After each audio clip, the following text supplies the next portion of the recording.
Thanks for checking out another clip of the Cashflow Contractor. We'd love to have you as a part of our audience. Click subscribe wherever you get your podcasts. Let's start with the time one, specifically with construction companies. Time can be really hard because, unlike us, we get to work remotely from a computer. We have that luxury of being on a screen from wherever we want to most days. The job site is physical. You've got stuff happening on site. A lot of times you're putting yourself there. How do you help construction companies and the business owners specifically with their time management? Yeah. So it's almost certain that if you're listening to this call and you own a construction business, that you're probably doing 5 to 7 hours worth of work each week that you shouldn't be doing. And in fact, okay, how do you know that? Well, I've worked with 430 clients, so I have some experience with this. But the thing I like to ask a business owner is, tell me what's on your oh shit list. And what do I mean what's an by oh shit that? list? The oh shit list is something that you normally do each week in your business, that every time you think about having to do that, it causes you to kind of stress, to kind of, oh God, I've got to do this thing. Or in some way or another, it's something you don't like to do, procrastinate, you dread doing it. Well, that for me, and ought to be for you, a signal that you should not be doing that work anymore. So it's, sending out invoices, sometimes calling receivables, it's doing payroll. It oftentimes is the stuff that you deem tedious, sending out proposals. All of that work can be done by somebody, and they'll do that work better than you. Not as good, I mean better than you, because for them, it's not something they dread. It's something they are very qualified and want to do. And they'll do it at the fraction of whatever it is you bill yourself out at. So nowadays, virtual services, you can get very qualified workers, $15 an hour. And if your billable rate is 80, 90, 100, 150, why are you doing work that someone will do for $15 an hour? Right. Yeah.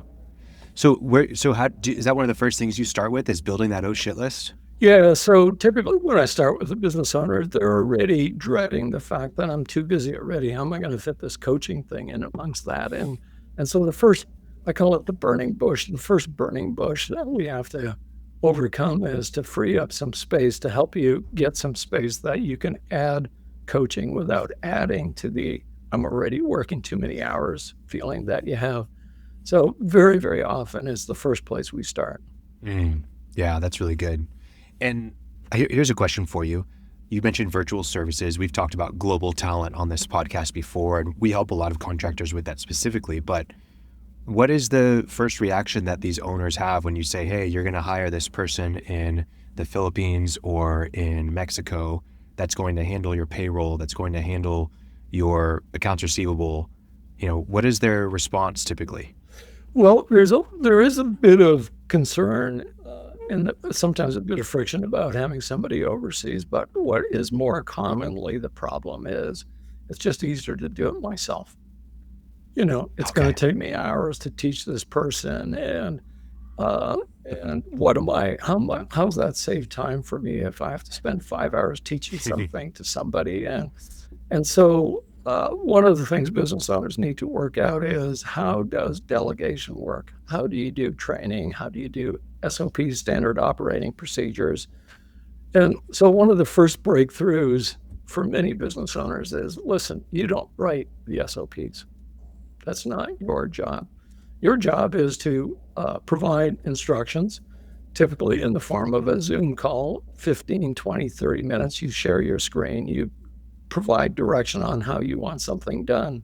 And the first thing your VA would do for you is to write the SOP. And what does this do for you? Well, they may take an hour to do that. You did the instruction in 10, 15 minutes, so that reduces that friction. Number two is it forces the VA to crystallize, to get clear about exactly what you've asked them to do. It forms kind of a contract between you and the VA, in that the VA has demonstrated to you exactly what you're expecting time and again. Anytime you ask her to onboard a new hire or do, receivables, anything, is I need you to do receivables this week. Well, we're not debating what does that mean.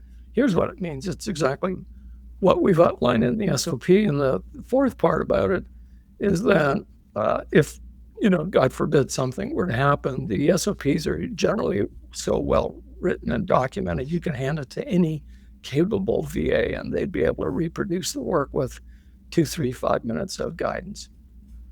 And so SOPs and delegation as a system, it's something you can learn to do in a way that takes the burden off your shoulders instead of adding to the burden that you're feeling. There is a major mental mindset to the idea that I'm going to take the burden off my shoulders. Yeah. Yeah. And the way I address it, and I think you too, from what I've heard you say, is that 5 hours you're going to have to teach somebody is a capital investment. Cost you an extra 5 hours this week, but it pays you an hour a week for the rest of your life. Yeah. Time saved.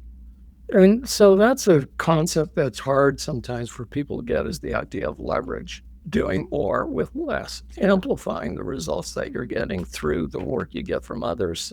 The amount of leverage you have as a business owner is the amount of time you're willing to spend. And that has a natural cap. At some point, 40 hours, 50 hours, 70 hours, 80 hours, that's your limitation. Well, how do you break out of that? Well, the first thing is not a question of how can this get done? Sorry. The question that often business owners are asking is, how can I get this done? That's a very bad question. There's a better question. And that question is, how can this get done? But it won't be by me. There's a great book called Who Not How. That's what I was going to say. Yeah. Who Not How. Yeah, which frames that exactly in the same way. The question is, the way I've always said it is, it's not how can I get this done? It's how can this get done? And the only thing that changed is who's doing it. It isn't I. Yeah. Yeah. And buy back your time. Yeah, that's great. Is the other one. Where you start thinking, I am paying to get my life back. Yeah. What's my life worth? Yeah. And one thing too, you said more for less leverage. That is the whole game of business. Yeah. You make a profit by raising prices or reducing costs. We beat the prices to death a little bit, but the whole game is figuring out, that's the whole game. How can I do it for less? Yeah. So leverage is leverage through people, through technology, through finance. That's the form of leverage that we all know most commonly. There are 6, 7 forms of leverage.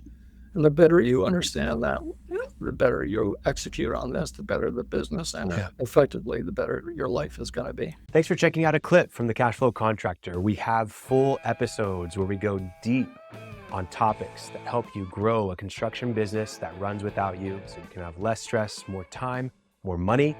Now, we've got other videos, other clips, but if you want to check out the full episode for this clip, you can click wherever our editor put it. It might be here, it might be there. Might be over my face, I don't know. But thank you for checking us out. We'd love to have you as a part of our audience. So subscribe or check out a full episode wherever you get podcasts.